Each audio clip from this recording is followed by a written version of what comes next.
Sertifikat apa aja sih biar bisa bekerja di kapal pesiar? Kembali lagi kepada saya Herman X Kapal Pesiar.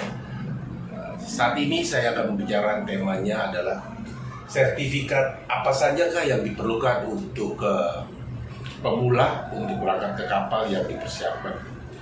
Yang sudah pasti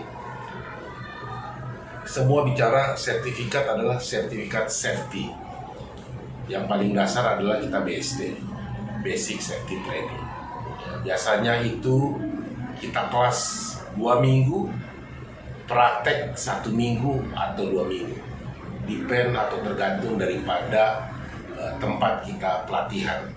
Karena biasanya kelas dengan tempat praktek itu berbeda. Seperti saya waktu itu, saya ikut di salah satu lembaga, ya, di salah satu tempat, dan untuk praktiknya beda untuk BST ya, karena ini wajib hukumnya dimiliki oleh semua pelaut, baik itu repeater dan juga pemula ya. Itu biasanya proses 1 bulan. Harganya berapa? Cukup lumayan ya, antara 2 juta ke 3 juta ya. Jadi kalau kita berangkat itu persiapannya ya, selain siap sikap dan mental juga keuangan kita harus cukup ya. Itu modal awal ya. Karena kalau kita juga mau usaha, harus ada modal baru kita bisa berusaha. Pertama. Kemudian apalagi yang kita perlukan? AFF ya. Itu Advanced Firefighting. Nah, itu diperlukan juga kita miliki, karena itu juga merupakan salah satu syarat yang harus dimiliki bagi sebuah pelaut ya. Gunanya apa nih firefighting? Dimana apabila terjadi suatu hal tentang kebakaran, kita mengetahui alat apa yang kita pakai, karena tabung itu isinya beda-beda ya. Mana yang buat api, apa yang buat listrik, itu jenis tabungnya terlihat sama tapi isinya beda. Jadi jangan sampai kita salah ambil apa ya.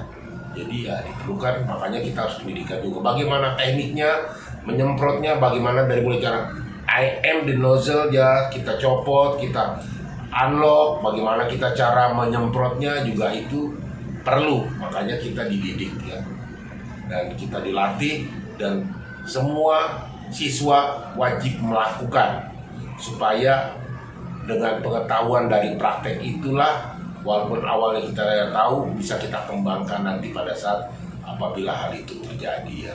Contoh selain dari apa, kita juga ambil wet blanket yang basah untuk mematikan api ya. Nah itu yang diperlukan untuk kita dalam firefighting ya. Apa saja yang diperlukan, bahan-bahannya, alatnya apa saja. Nah itu gunanya kita untuk ikuti lembaga pendidikan tersebut. Kemudian ada juga SAT ya, Security Awareness Training ya. Ini diperlukan juga bagaimana kita menjaga keamanan kita ya, baik penumpang kita, apa yang kita lakukan. Karena untuk sekarang mereka beda-beda, karena waktu saya berangkat dulu di tahun 90-an, saya dapat training-training tambahan itu saya dapat di kapal. Saya modal awal saya waktu itu pada zaman saya, sekarang zaman yang berbeda, hanya BST. Nah, dari BST saya belajar lagi sea survival waktu itu dan firefighting ya. Yang tadi AFF ya kita pelajari.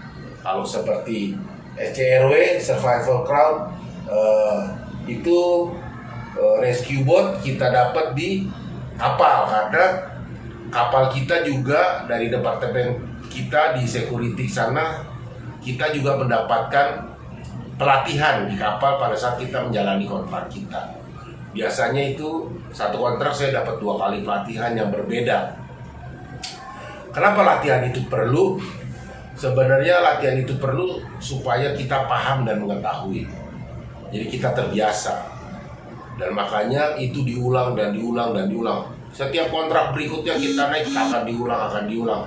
Terus saya sudah berapa kali, 14-20 kontrak seperti itu, kita tetap akan kebagian apapun jabatannya ya, mau dari utility, waiter, dining room, housekeeping, officer, apapun semua dapat. Karena ini berlaku mutlak buat semua kru, harus mengetahui bagaimana safety yang harus dilakukan terhadap kapal dan passenger dan termasuk diri kita sendiri.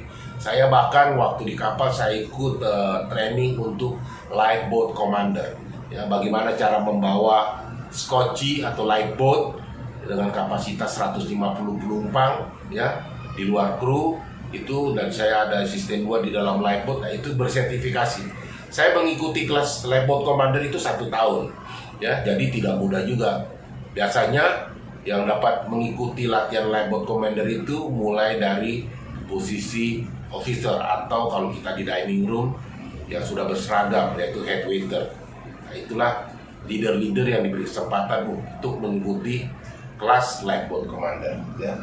Kemudian ada apa lagi? CMT, Crowd Management Training.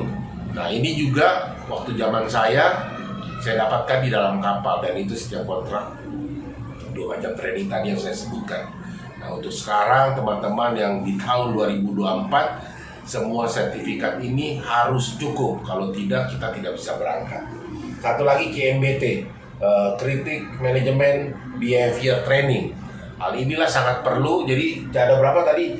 Boleh dari level kru harus mempunyai sertifikat apa aja? BST, SAT, AFF, SCRW, CMT, dan CMBT. Jadi buat teman-teman tolong dipersiapkan supaya semuanya bisa mulus lancar untuk berangkat. Terima kasih.